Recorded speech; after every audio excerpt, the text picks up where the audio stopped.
espacio de Mejor Gestión. ¿Qué tal, Alejandro? ¿Cómo va todo? Muy bien, afortunadamente por aquí continuando con estos espacios en procura de compartir lo que nuestra audiencia está demandando. Te cuento que nos fue bien en el video anterior donde contamos los temas relacionados con la 37.000, con la 19.600. Hubo un movimiento interesante frente al tema, entonces pues consideramos que, como prometimos, era importante continuar con otro espacio para resolver algunas de los cuestionamientos y algunas de las dudas que quedan por parte de nosotros mismos incluso y de la gente y nuestra audiencia. Bueno, hoy quisiera que habláramos un poco sobre el concepto general del cumplimiento, la 19.600, y ver cómo lo conectamos. Tenía algunas dudas específicas sobre el tema. Por ejemplo, cuando una organización decide darle cumplimiento a unas normas, cuando decide cumplir unos protocolos que finalmente pues son orientadores, eh, me quedaba como una reflexión cuando escuchaba una noticia en paralelo y pues leía algo sobre ella, que hablaba sobre todo este tema que estamos viviendo del COVID y las vacunas.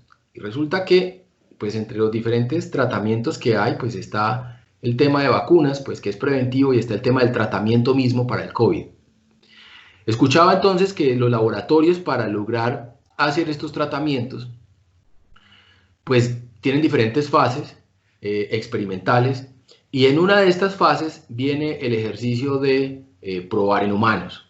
Entonces, cuando ya prueban en humanos, deciden determinar que hay una población a la cual efectivamente se va a hacer la muestra, y esta población es una población con algún nivel de contagio, seguramente con algún nivel de enfermedad. Eso seguramente lo determinará el protocolo, pero de manera aleatoria cogen la mitad de esa población y le dan un placebo, y a la otra mitad efectivamente le dan el tratamiento.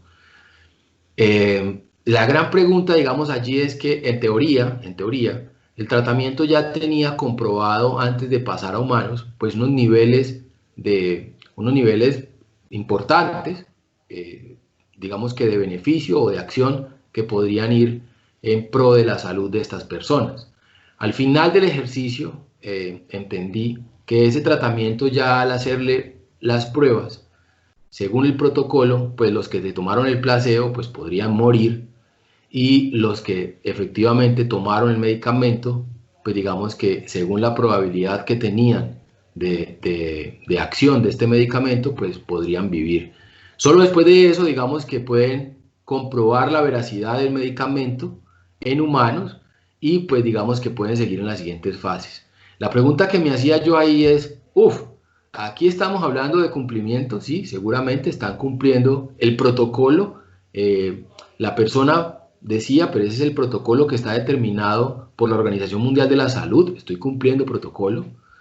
Eh, pero al decidir que hay una población a la que le doy el placebo, pues estoy decidiendo que esa es una población que efectivamente, pues si la enfermedad llega a un punto tal, pues va a morir, porque no estoy haciendo nada por ellos, nada.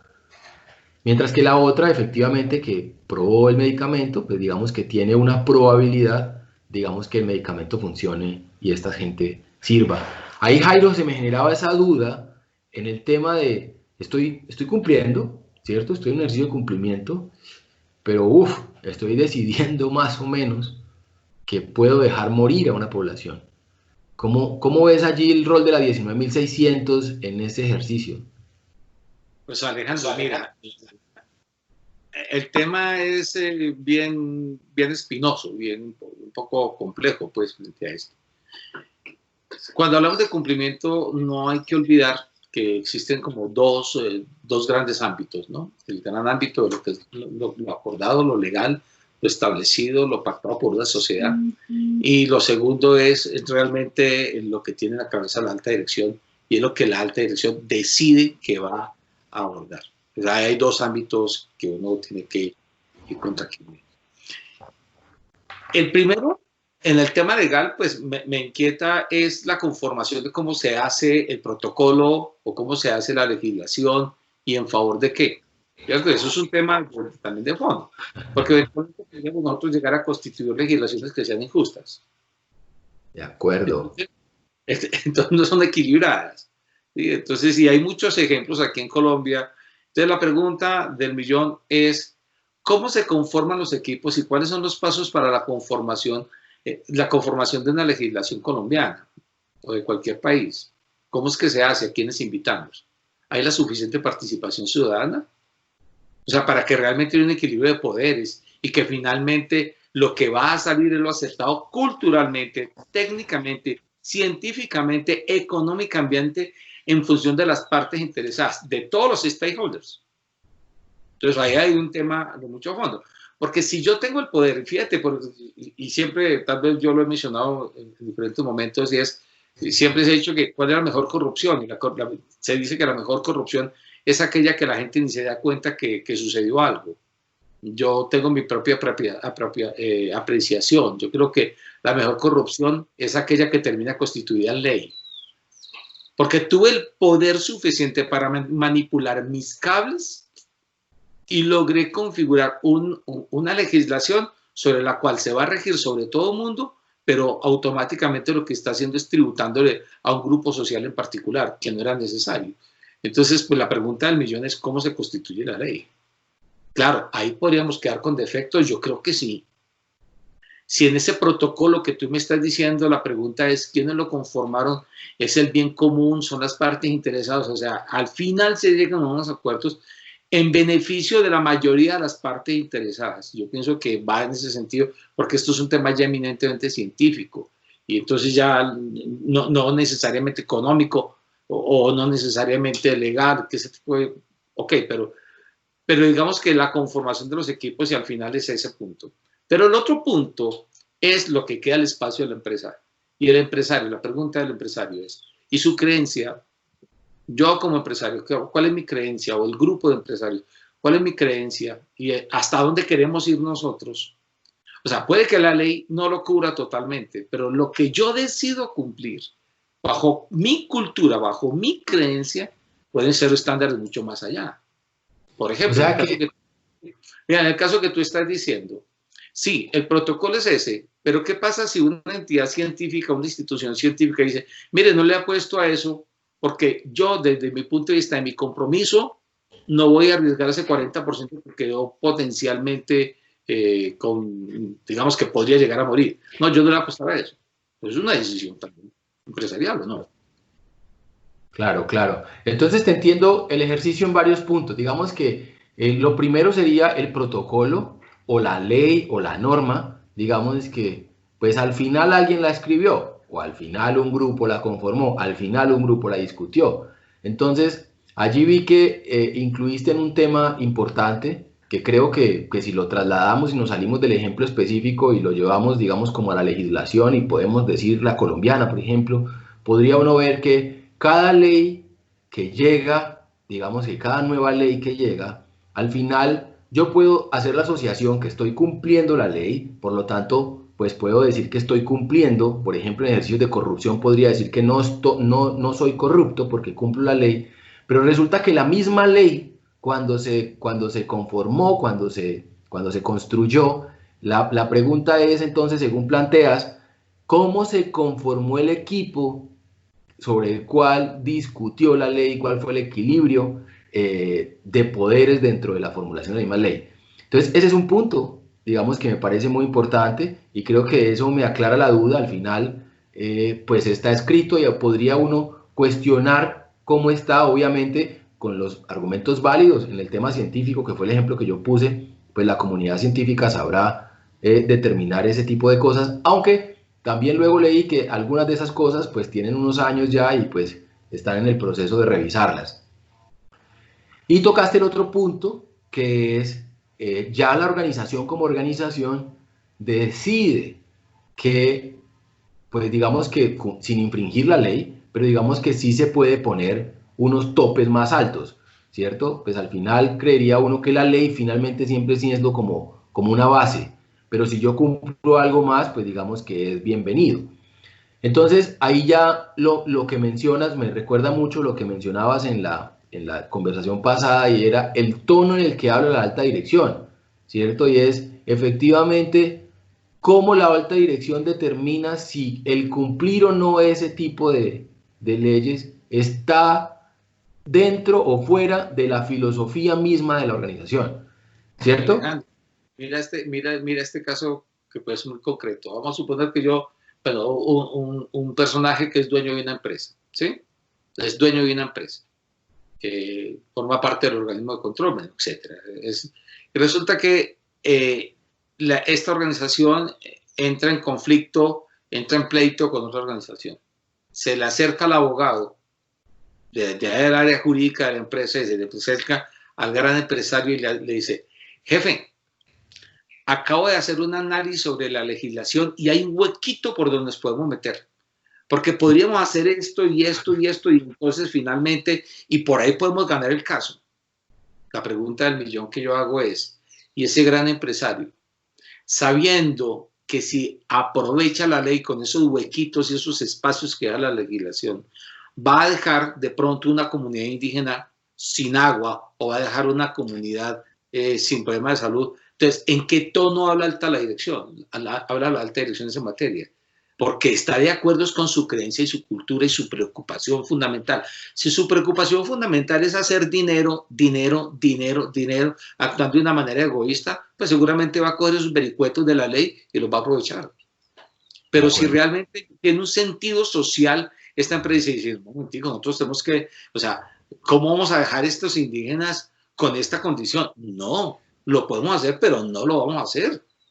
Porque es que por encima de todo esto está la legislación. Entonces, ¿cuál es la creencia? Por eso digo yo, la otra parte es mucho más interesante cuando hablamos de en qué tono habla la dirección, y dice: nosotros podemos ir mucho más allá, porque la ley no me prohíbe ir más allá. Entonces, me dice lo mínimo que tengo que cumplir, la exigencia mínima. Ok, entonces, si nos vamos a eso, revisando la 19.600, veía justamente que en sus apartes mencionaba la importancia de entender las partes interesadas, ¿cierto? Sí. Básicamente dentro de su estructura, de entender las partes interesadas, y pues digamos que también la definición básica de lo que sería mi guía, ya sean mis normas, mis políticas, mis protocolos.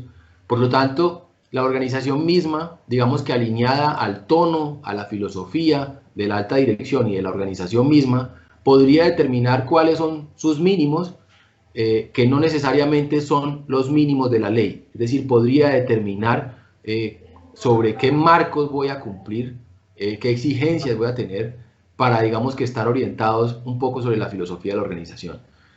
La definición de compliance, justamente en la definición de compliance te marca esa parte, esas dos cosas: lo que la organización decide cumplir y lo que realmente es necesario cumplir. Y bueno, cuando estás ahí hablando de las partes interesadas, es totalmente necesario el ejercicio. O sea, ahí cuando uno entiende lo dramático del ejercicio, identificar absolutamente todos los stakeholders, todas esas partes interesadas, pero no solamente conocerlos a ellos, saber quiénes son, sino saber tal vez cuál es su necesidad y cuál es la expectativa que tiene ese grupo de interés en relación al comportamiento ético de nuestra empresa. Entonces, claro, ese es el fondo. Ahora, si miramos, por ejemplo, ese ejercicio que propone 19.600 en el capítulo 4, que es el contexto de la organización, ¿sí? Nosotros ya estamos acostumbrados que en ISO 9001 nos plantea más o menos 4 subnumerales, por decirlo, 4 subrequisitos, que será justamente la comprensión de la organización y su contexto, la identificación de las partes interesadas, las necesidades, expectativas, el alcance del sistema, hasta dónde lo vamos a llevar. Digamos que eso de alguna manera identifica 4. En el capítulo 4 de esta norma va un poco más allá. Me llama bastante la atención algunas modificaciones, porque no solamente eso, no solamente identificar esos mismos 4 que yo estoy mencionando, sino que más adelante va en el capítulo 4.5, fíjate que es que el capítulo 4.5 dice que nos convierte en algo dramático, que lo primero que dice es: identifique las obligaciones de cumplimiento de la organización. O sea, ya es un tema de identificación específica, fíjate, que es complementaria, está en el capítulo 4, eso lo hace interesante. Identifique las de cumplimiento. Es punto de partida. Así como claro, ahí la organización determinaría, por ejemplo, yo voy a cumplir, no sé, los acuerdos de París en el tema ambiental, yo voy a cumplir, y no necesariamente lo que diga el Ministerio del Medio Ambiente en Colombia. Es decir, puede empezar a determinar su marco normativo y sus protocolos de cumplimiento sobre los cuales se va a medir. Eso, digamos que me pareció supremamente interesante porque justamente la organización decide, basada en su filosofía, en sus decisiones, cuáles son sus mínimos. En la supraestructura, de la que tanto hablaba Marx y Nikitin, de la supraestructura, sí, porque finalmente la filosofía institucional, su creencia, ¿sí? Y esto está demarcado por la alta, pues, por el grupo dueño de la organización, del sistema. Jairo, entonces hagamos ese, vi que empezaste a hacer como un paralelo, yo creo que eso para nuestra audiencia es interesante, digamos que un paralelo como entre la 19.600 y pues la 9.000 que todos conocemos. ¿Cómo es la estructura de la una versus la otra? Bien, mira, 19.600, como eso es una estructura de alto nivel, ¿sí? En una estructura de alto nivel, pues seguramente va a abordar los mismos capítulos de manera general, que son las dos grandes, pues digamos, los 10 capítulos que siempre estamos acostumbrados, ¿sí? Pero dentro de ellos hay unos materiales extremadamente específicos, obviamente, para el tema del cumplimiento.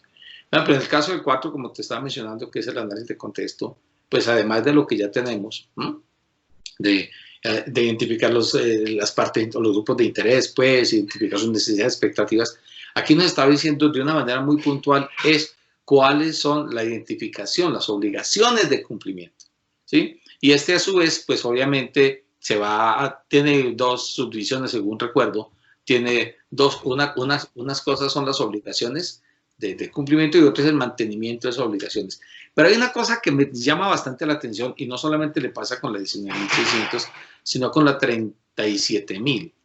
Y es que si tú recuerdas el capítulo de riesgos, el capítulo de riesgos en estas otras normas está en el capítulo 6.1, ¿sí? Aquí lo pasaron para el 4.5, lo pasan acá, en el 4.5. Y en el 4.5 dice tienes que hacer una identificación, un análisis de los riesgos de cumplimiento. O sea, ¿cuáles son los riesgos de cumplimiento? ¿Cuáles son los riesgos que podrían presentarse para evitar que cumplas, ¿sí?, con los temas legales y con los que tú decidiste cumplir? Entonces, hago un ejercicio de identificación. Ahí está bien. Pero mucho más interesante es ver cuando en el capítulo 4.3, que habla del alcance del sistema, dice que como elementos de entrada está el 4.1, o sea, la identificación de las partes, sus interesadas, el análisis de contexto, y también incluye el capítulo 4.5, es decir, que para que tú puedas determinar el alcance del sistema de gestión de cumplimiento, debes haber identificado preliminarmente los riesgos de cumplimiento. ¿Sí ves? Okay. Claro, porque determinar hasta dónde va a ir ese alcance. Bien interesante, ¿eh? Bien interesante esa forma de ordenar.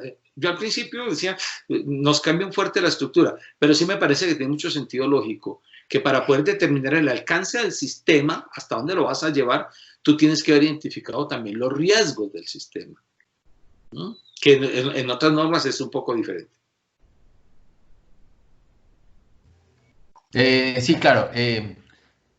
Esta norma entonces lo que busca es que desde el concepto mismo de la definición de la norma pueda uno ir como armando los pasos. Sí, de verdad que tener razón, si uno no le da esa mirada podría uno sentirse desubicado, sobre todo por la estructura previa que tenemos como enmarcada dentro de la 9000. Ok, y los capítulos subsiguientes, digamos que cómo se establece, por ejemplo, me queda como la duda frente al ejercicio de las auditorías mismas, de este tipo de auditorías frente a este tipo de normas o este ejercicio del cumplimiento. Mira, yo antes de llegar hasta auditoría, yo creo que hay, esperarme un segundito que aquí se me quedó sin energía y si nos acabamos. Mira, yo antes de ir hasta el tema de auditoría, que por supuesto va a ser una auditoría un poco más compleja, pero bueno, cuando uno comprende bien cómo es la configuración de la 19.600 no va a tener mucho lío. Pero el eje central de esta norma está en el capítulo 8. Porque es que en el capítulo 8 hay unos temas muy muy sensibles. Porque en este capítulo 8 se establecen todos los controles que están relacionados con el tema del cumplimiento. Es decir, frente a situaciones particulares, frente a una situación particular, ¿cómo debe comportarse la organización? Ya en vivo y en directo. O sea, cuando tú llegas a ese capítulo 8, bueno, los demás capítulos también, digamos, hay que hablar de responsabilidad de acción, hay que hablar de políticas, hay que hablar de objetivos, de políticas, o sea, eso, digamos que en ese sentido... Con alta dirección, el liderazgo, todo eso es parte de lo normal. En el capítulo 6 vamos a estar hablando de los objetivos de cumplimiento, la planificación para cumplimiento de esos objetivos, etcétera, etcétera. Pero cuando tú llegas al capítulo 8, vas a empezar a dar directrices de cómo comportarse en circunstancias particulares. Por ejemplo, Alejandro, mira este caso. Uno de tus pupilos en la empresa, en Ticalo, ¿sí? Uno de tus pupilos. La pregunta ahí es, viene alguien y le ofrece algo a uno de tus pupilos. ¿Cuál es la directriz que sale del grupo de gobierno, ¿sí? De la organización, que le va a decir a la persona, no debes hacer esto o no debes hacer aquello otro? ¿Sí? O sea, ¿cuál es la directriz? Y le voy a poner un caso que, bueno, lo saco de la vida real porque lamentablemente sucedió así y no vamos a citar de nombres ahora, pero lamentablemente fue así. Mira esto.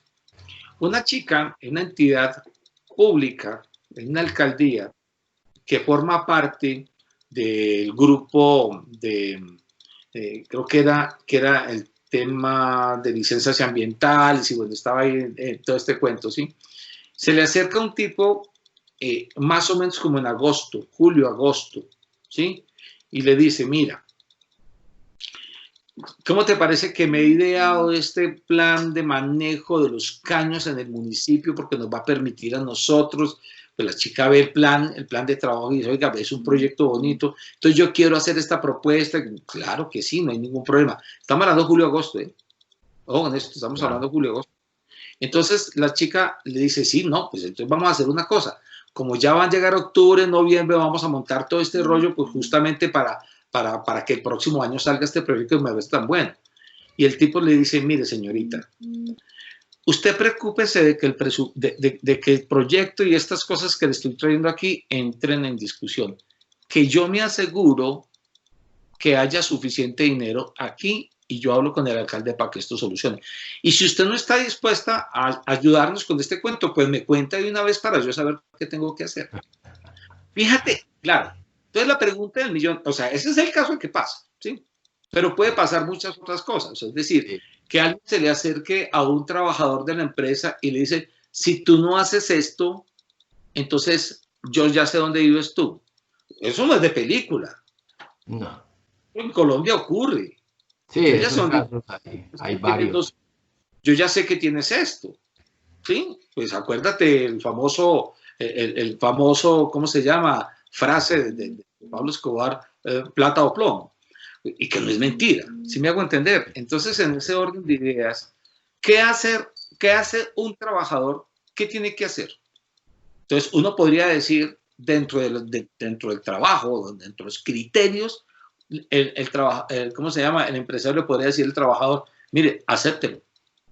Acéptelo porque es que está en riesgo de su vida. Sí, ya hay otro. Su familia. Pero eso sí, después de que se vaya la persona que vino a intimidarlo y que le puso la plata a los 2, 3, 4 millones de pesos de la mesa, usted coge la misma platica y se va y lo denuncia al interior dentro de los órganos internos que hay para que le demos tratamiento de protección, no solamente a usted, sino de investigación y de manejo, porque esto hay que denunciarlo ante la ley y esto hay que hacer y el procedimiento sigue. Entonces, ¿cuáles son los criterios que hay que establecer? Porque yo también tengo que proteger el trabajo, perdón, a la persona que trabaja conmigo. Sí, claro. Entonces, y todo está en el capítulo 8. Fíjate que es que el capítulo 8 es fuerte. Hay unos capítulos que hacer, por ejemplo, hay unas cosas divinas. Imagínate, por ejemplo, una relación de un trabajador tuyo, ¿sí? Una relación de un trabajador tuyo con otra empresa y que hacen unas triquiñuelas muy fuertes, muy elaboradas y al final se termina sobornando o impidiendo otro tipo de delitos. Entonces, ¿cómo vas a actuar tú? ¿Qué hacer? Claro. Eso está en el capítulo 8. Es que en el capítulo 8 están todos los criterios para controlar el tema del cumplimiento. Ese capítulo realmente es muy interesante, que me parece que vale la pena que uno le eche una mirada, porque el capítulo 7 también está el tema de las comunicaciones, el tema de la información documentada, ¿sí? Eso es, digamos que eso es es lo mismo, obviamente con diferentes sabores, digámoslo de una manera, pero el capítulo 8 creo que es el que nos va a decir bastante cómo es que deberíamos trabajar. Ok, Fuerte. bueno, una vez más, Jairo, el tiempo vuela. Una vez más el tiempo vuela. Entonces voy a tratar como de resumir el ejercicio. La 19.600, digamos que nos permite, digamos, un marco sobre el cual podemos determinar el alcance mismo de ese marco, como lo está determinado en el capítulo 4. O sea que el capítulo 4 es de denotar, y las acciones o el comportamiento o cómo actuar debe estar definido en el capítulo 8. Entonces, una norma bastante interesante que se puede alimentar de los niveles o de los estándares que cada organización decida, acorde al compromiso de la alta dirección, al tono con el cual hable y efectivamente a la filosofía pues, de cada compañía. Y digamos que eso, sin lugar a dudas, estoy de acuerdo en algo que planteabas en la conversación pasada, y eso definitivamente sí puede generar rédito para una organización. Eso puede generar dinero porque empieza a generar una reputación diferente, porque esta compañía se comporta diferente. Pero bueno, una vez más nos acabó el tiempo. Jairo, muchas gracias.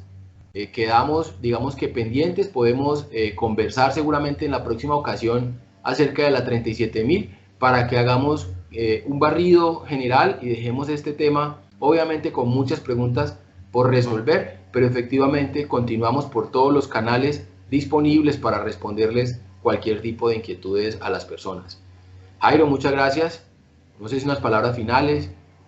Alejandro, muchas gracias por esta invitación. Realmente pues, nos pones a votar corriente, como digo yo, sobre temas muy interesantes y poder participar en este tipo de cosas chéveres. Bueno, esperar que de pronto, si alguien tiene algunas inquietudes o comentarios, pues que los plantee. Y eso nos va guiando de pronto la tercera. La tercera, sí, me parece interesante mirar la 37, que de pronto es un poco más cercana a nuestros labores de empresas cotidianas. Entonces, pues chévere. Chévere. Muchas gracias, Alejandro, por invitarme. Y bueno, usted sabe que cuenta aquí con un amigo para este tipo de cosas. Ok, Jairo, muchas gracias a todos. Esperamos pues continuar con una tercera parte. Que estén muy bien, chao, chao. Chao, Jairo.